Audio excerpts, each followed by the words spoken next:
हम भगवद गीता का अध्ययन कर रहे और वर्तमान में चौथे अध्याय को आरंभ करेंगे, जहाँ पर ज्ञान कर्म संन्यास योग अर्थात दिव्य ज्ञान का प्रसंग आता है।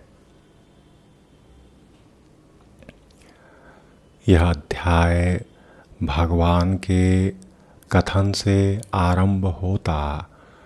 भगवान कहते कि इमं विवस्वते योगम प्रोक्तवान मव्ययम विवस्वान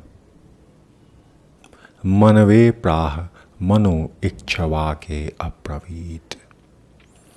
भगवान श्री कृष्ण यहाँ अर्जुन को कहते कि हे अर्जुन, इस गीता नामक उपदेश से जो मैं अमर योग विद्या का संदेश तुम्हें दे रहा, सर्वप्रथम यह अमर विद्या का उपदेश सूर्यदेव विवस्वान को दिया गया और विवस्वान ने मनुष्यों के पिता मनु को उपदेश दिया और मनु ने इसका उपदेश इक्ष्वाकु को दिया। तात्पर्य कि इस स्थान पर हमें भगवद गीता का इतिहास प्राप्त होता। यह अत्यंत प्राचीन बताया गया और जब इसे सूर्यलोक इत्यादि संपूर्ण लोकों के राजा को प्रदान किया गया था। समस्त लोकों के राजा विशेष रूप से निवासियों की रक्षा के निमित्त होते। अतः राजवर्ग को भगवद गीता की विद्या को समझना ही चाहिए, जिससे प्रजा पर शासन उचित हो सके और उन्हें काम रूपी भवबंधन से रक्षित कर सकें। यूं तो मानव जीवन का उद्देश्य भगवान के साथ अपने शाश्वत संबंध के आध्यात्मिक ज्ञान का विकास है और सारे राजशासन और शासनाध्यक्षों को चाहिए कि शिक्षा, संस्कृति और भक्ति द्वारा नागरिकों को इस भगवद गीता की उचित शिक्षा समझाई जाए। दूसरे शब्दों में सारे राज्य के शासनाध्यक्षों को भगवद विद्या का प्रचार करने को उन्मुख होना चाहिए, जिससे जनता इस महाविद्या का लाभ उठा सके और मनुष्य जीवन के अवसर का लाभ उठाते हुए सफल मार्ग का अनुसरण कर सके। इस मनवंतर में सूर्यदेव को विवस्वान कहा जाता, अर्थात सूर्य का राजा, जो सौर मंडल के अंतर्गत समस्त ग्रहों के उद्गम हैं। ब्रह्म संहिता में ब्रह्मा जी ने स्वयं कहा, मैं उन श्री भगवान गोविंद की पूजा करता हूँ जो आदि पुरुष हैं और जिनके आदेश से समस्त लोकों का राजा सूर्य प्रभूत शक्ति तथा ऊष्मा धारण करते, और यह सूर्य भगवान के नेत्र तुल्य हैं और उनकी आज्ञानुसार ही अपनी कक्षा को तय करते। सूर्य सभी लोकों के राजा हैं तथा सूर्यदेव विवस्वान सूर्य ग्रह पर शासन करते, जो ऊष्मा तथा प्रकाश प्रदान करके अन्य समस्त लोकों को अपने नियंत्रण में रखते। सूर्य भगवान के आदेश पर घूमते और भगवान श्री कृष्ण ने विवस्वान को भगवद गीता की विद्या समझाने के लिए ही अपना पहला शिष्य चुना। अतः गीता किसी मामूली सांसारिक विद्यार्थी के लिए कोई काल्पनिक भाष्य नहीं, अपितु ज्ञान का मानक ग्रंथ है जो अनंत काल से चला आ रहा।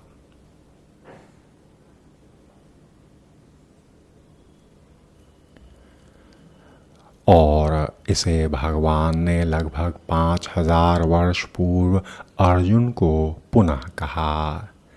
गीता के अनुसार ही तथा इसके वक्ता भगवान श्री कृष्ण के कथन के अनुसार यह गीता के इतिहास का एक अनुमान है और सूर्यदेव विवस्वान को इसलिए गीता सुनाई गई क्योंकि वे शासक वर्ग के थे। भागवत गीता वेदों के ही समान है क्योंकि इसे स्वयं भगवान ने ही कहा, अतः यह ज्ञान अपौरुषेय है। चूँकि वैदिक आदेशों को यथारूप में बिना किसी मानवीय विवेचना के स्वीकार किया जाता, फलतः गीता को भी किसी सांसारिक विवेचना के बिना स्वीकार किया जाना चाहिए। संसारी तार्किक जन अपनी अपनी विधि से गीता के विषय में चिंतन कर सकते, किंतु यह यथारूप भगवद गीता नहीं है। भगवद गीता को गुरु परंपरा से यथारूप में ग्रहण करना चाहिए। और यहाँ पर यह वर्णन हुआ है कि भगवान ने इसे सूर्यदेव से कहा। सूर्यदेव ने अपने पुत्र मनु से और मनु से यह उनके पुत्र इक्ष्वाकु तक गया। भगवान पुनः दूसरे श्लोक में कहते, एवं परंपरा प्राप्तम इमं राज ऋषय विदु सह कालेन इह महता योगः नष्ट परंतप। इस प्रकार यह परम विज्ञान गुरु परंपरा द्वारा प्राप्त किया गया और राज ऋषियों ने इसी विधि से इसे समझा, किंतु कालक्रम में यह परंपरा छिन्न हो गई, अतः यह विज्ञान यथारूप में लुप्त हो गया।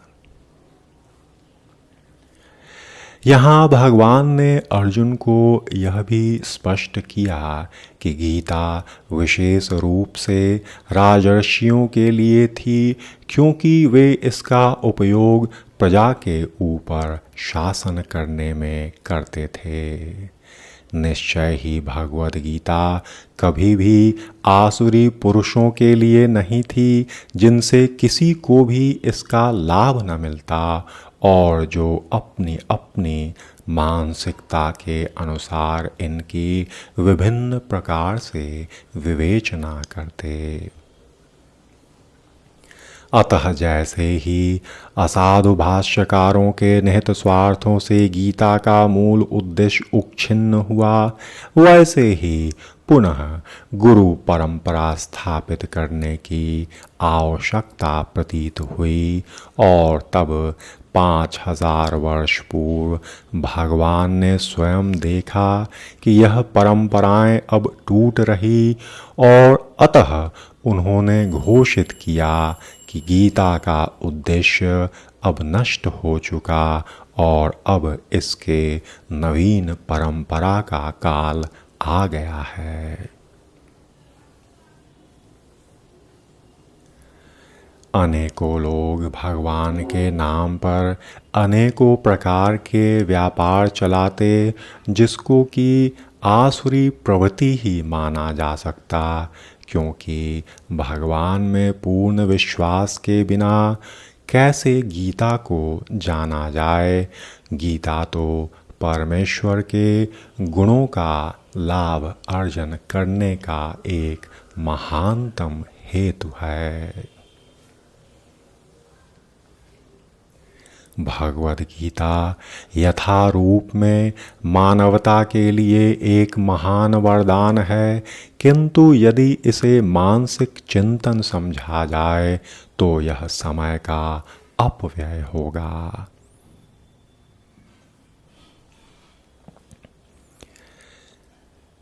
तीसरे श्लोक में भगवान ने अर्जुन को कहा, सह एव मया ते अद्य योगः प्रोक्तः पुरातनः भक्त असि मे सखा च इति रहस्यम ही एतत् उत्तमम्। भगवान ने कहा, आज मेरे द्वारा वही यह प्राचीन योग यानी परमेश्वर के साथ अपने संबंध का विज्ञान हे अर्जुन तुमसे कह रहा, क्योंकि तुम मेरे भक्त और मित्र हो, अतः तुम इस विज्ञान के दिव्य रहस्य को समझ सकते हो। तात्पर्य यह कि मनुष्यों की दो श्रेणियां हैं, भक्त और असुर। भगवान ने अर्जुन को इस विद्या का पात्र इसलिए चुना क्योंकि वह उनका भक्त था, किंतु असुरों के लिए इस परम गुह्य विद्या को समझ पाना संभव नहीं। इस परम ज्ञान ग्रंथ के अनेकों संस्करण, अनेकों भाष्य उपलब्ध हैं, जो बिना भक्तों के लेखनी के, बिना भक्तों के टिप्पणी के आसुरी और व्यर्थ माने जाने चाहिए। अर्जुन श्री कृष्ण को भगवान के रूप में मानता है, अतः जो गीता भाष्य अर्जुन के पद चिन्हों का अनुसरण करते किया गया, वह इस परम विद्या के पक्ष में वास्तविक सेवा है। किंतु असुर भगवान श्री कृष्ण को उस रूप में नहीं मानते। वे अनेकों मनगढ़ंत बातें करते और उपदेश से अनेकों बार जनता को जो निरीह है गुमराह भी करते। मनुष्य को चाहिए कि अर्जुन की परंपरा का अनुसरण करे और श्रीमद् भगवद गीता के इस परम विशिष्ट ज्ञान से लाभान्वित हो। भगवान के इतना कहने के उपरांत अर्जुन ने कहा, अपरम भवतो जन्म परम जन्म विवस्वतः कथमेत द्विजानियाम तुम आदौ प्रोक्तवानिति। अर्जुन ने कहा, सूर्यदेव विवस्वान तो आपसे बहुत पहले हो चुके, वे तो ज्येष्ठ हैं, तो फिर मैं कैसे समझूं कि प्रारंभ में आपने उन्हें इस विद्या का उपदेश किया था। तात्पर्य यह कि जब अर्जुन भगवान के माने हुए भक्त हैं, तो फिर उन्हें श्री कृष्ण के वचनों पर विश्वास क्यों नहीं हो रहा था। तथ्य यह है कि अर्जुन यह जिज्ञासा अपने लिए नहीं कर रहा था, अब उसकी यह जिज्ञासा उन सबों के लिए थी जिनके अंदर भगवान के प्रति पूर्ण विश्वास नहीं, अथवा उन असुरों के लिए भी जिन्हें यह विचार पसंद नहीं है कि कृष्ण जी को भगवान माना जाए। मानव जीवन ईश्वर प्रेरणा उनकी इच्छा से चलता और अर्जुन उन्हीं के आंतरिक आदेश पर, जिससे वह पूर्णतया अनभिज्ञ भी था, यह प्रश्न पूछ रहा था, मानो वह स्वयं भगवान या श्री कृष्ण से अवगत न हो। यद्यपि अर्जुन भली भांति जानता था कि श्री कृष्ण श्री भगवान ही हैं और वे प्रत्येक वस्तु के मूल स्रोत हैं तथा ब्रह्म की चरम सीमा हैं।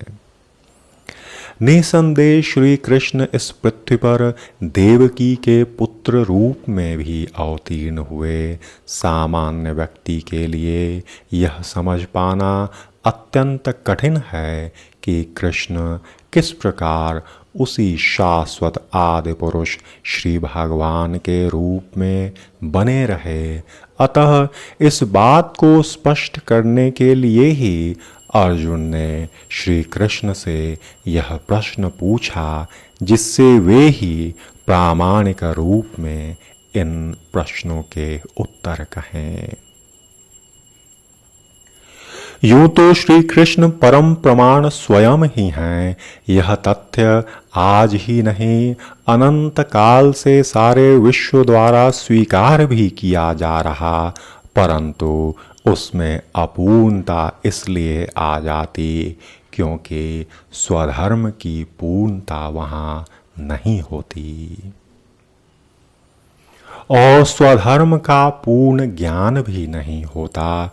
जो भी हो, चूंकि भगवान श्री कृष्ण सर्व स्वीकृत परम प्रमाण हैं, अतः अर्जुन उन्हीं से प्रश्न करता है जिससे श्री कृष्ण स्वयं बताएं और असुर तथा उनके अनुयायी जिस भांति अपने लिए तोड़ मरोड़ कर उन्हें प्रस्तुत कर रहे, उससे रक्षित की हो सकें। यह प्रत्येक व्यक्ति के लिए यूं तो नितांत आवश्यक है कि वह भगवान को पहचान ले। अतः जब श्री कृष्ण स्वयं अपने विषय में बोल रहे हों तो यह सारे विश्व के लिए शुभ है और श्री कृष्ण द्वारा की गई ऐसी व्याख्याएं चाहे किसी को कैसी भी लगे, परंतु वह दृष्टिकोण भक्त और उनको अवश्य समझ में आएगा जिन्हें भगवान ने कालखंड में नियत कर दिया कि वे मेरी इन बातों को समझ लें कि भगवान कौन है। भक्तगण को कोई प्रमाण नहीं चाहिए, वे तो प्रामाणिक वचनों की पूजा सदा करेंगे क्योंकि वे लोग उनके विषय में अधिकाधिक जानने को उत्सुक रहते। इस तरह नास्तिक गण जो श्री कृष्ण को सामान्य व्यक्ति मानते हैं, वे भी श्री कृष्ण को अति मानव सच्चिदानंद विग्रह दिव्य त्रिगुणातीत तथा दिक्काल के प्रभाव से परे समझ सकेंगे। अर्जुन की कोटि के श्री कृष्ण भक्त को कभी भी श्री कृष्ण के दिव्य स्वरूप के विषय में कोई भ्रम नहीं हो सकता। अर्जुन के भगवान के समक्ष ऐसा प्रश्न उपस्थित करने का उद्देश्य नास्तिकवादी प्रवृत्ति को चुनौती भी देना था, जो श्री कृष्ण को भौतिक प्रकृति के गुणों के अधीन एक सामान्य व्यक्ति मानते हैं। तब 5वें श्लोक में श्री भगवान ने अर्जुन को कहा, बहूनि में व्यतीतानि जन्मानि तव च अर्जुन तानि अहम वेद सर्वाणि न त्वं वेत्तत् परन्तप। श्री भगवान ने कहा, अर्जुन, तुम्हारे और मेरे अनेकों नेक जन्म हो चुके, मुझे तो उन सब का स्मरण है, किंतु हे परंतप तुम्हें उनका स्मरण नहीं रह सकता है। ब्रह्म संहिता में हमें भगवान के अनेकानेक अवतारों की सूचना प्राप्त होती। उसमें भी कहा गया, मैं उन आदि पुरुष श्री भगवान गोविंद की पूजा करता हूँ जो अद्वैत, अच्युत और अनादि हैं।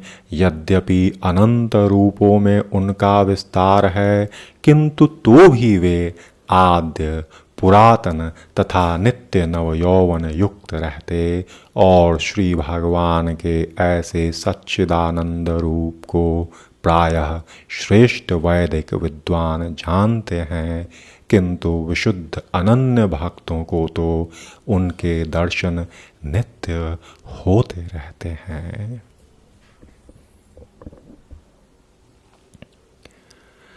ब्रह्म संहिता में यह भी कहा गया, मैं उन श्री भगवान गोविंद की पूजा करता हूँ जो राम, नरसिंह आदि अवतारों तथा अंश अवतारों में नित्य स्थित रहते हुए भी श्री कृष्ण नाम से विख्यात आदि पुरुष हैं और जो स्वयं भी अवतरित होते हैं।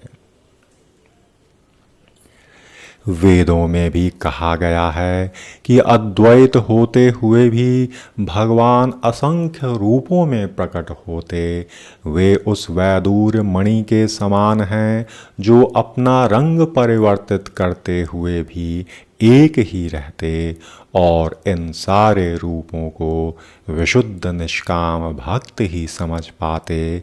केवल वेदों के अध्ययन से उन भगवान को समझा नहीं जा सकता और अर्जुन जैसा भक्त जो श्री कृष्ण का नित्य सखा है और जब भी भगवान अवतरित होते हैं तो उनके पार्षद भक्त भी विभिन्न रूपों में उनकी सेवा करने के लिए उनके साथ साथ अवतार लेते।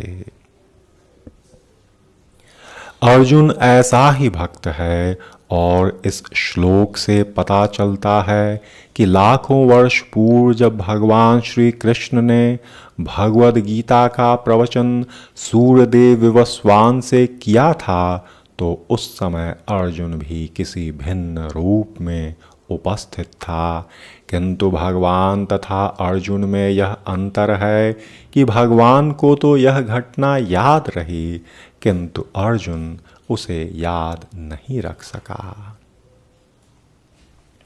अंश रूप जीवात्मा और परमेश्वर में यही अंतर है। यद्यपि अर्जुन को यहाँ परम शक्तिशाली वीर के रूप में स्वयं भगवान भी संबोधित करते जो शत्रुओं का दमन करेगा, किंतु विगत जन्मों की जो घटनाएं हैं उन्हें स्मरण रखने में वह अक्षम है। अतः भौतिक दृष्टि से जीव चाहे कितना ही बड़ा क्यों न हो, वह कभी भी परमेश्वर की समता नहीं कर सकता। भगवान का नित्य संगी निश्चित रूप से मुक्त पुरुष होता है, किंतु वह भगवान के तुल्य कभी भी नहीं हो सकता। ब्रह्म संहिता में भगवान को अच्युत कहा गया, जिसका अर्थ होता है कि वे भौतिक संपर्क में रहते हुए भी अपने को नहीं भूलते। अतः भगवान तथा जीव कभी भी सभी तरह से एक समान नहीं हो सकते, भले ही जीव अर्जुन के समान मुक्त पुरुष ही क्यों न हो। यद्यपि अर्जुन भगवान का भक्त है, किंतु कभी कभी वह भी भगवान की प्रकृति को भूल जाता, किंतु दैवी कृपा से भक्त तुरंत भगवान की अच्युत स्थिति को समझ जाता है, जबकि अभक्त या असुर इस दिव्य प्रकृति को नहीं समझ पाता। फलस्वरूप गीता के विवरण आसुरी मस्तिष्कों में आसानी से चढ़ नहीं पाते और श्री कृष्ण को लाखों वर्ष पूर्व संपन्न कार्यों की स्मृति बनी हुई है, किंतु अर्जुन को नहीं। और यही भगवान और भक्त के शाश्वत स्वभाव में अंतर है। यहाँ पर हमें यह भी देखने को मिलता कि शरीर परिवर्तन के साथ साथ जीवात्मा सब भूल जाता, किंतु भगवान सब स्मरण रखते क्योंकि वे अपने सच्चिदानंद शरीर को बदलते नहीं। वे अद्वैत हैं, जिसका अर्थ है कि उनके शरीर तथा उनकी आत्मा में कोई अंतर नहीं है। उनसे संबंधित हर वस्तु आत्मा है, जबकि बद्ध जीव अपने शरीर से भिन्न होता। चूँकि भगवान के शरीर और आत्मा अभिन्न हैं, अतः उनकी स्थिति तब भी सामान्य जीव से भिन्न बनी रहती जब वे भौतिक स्तर पर अवतार लेते।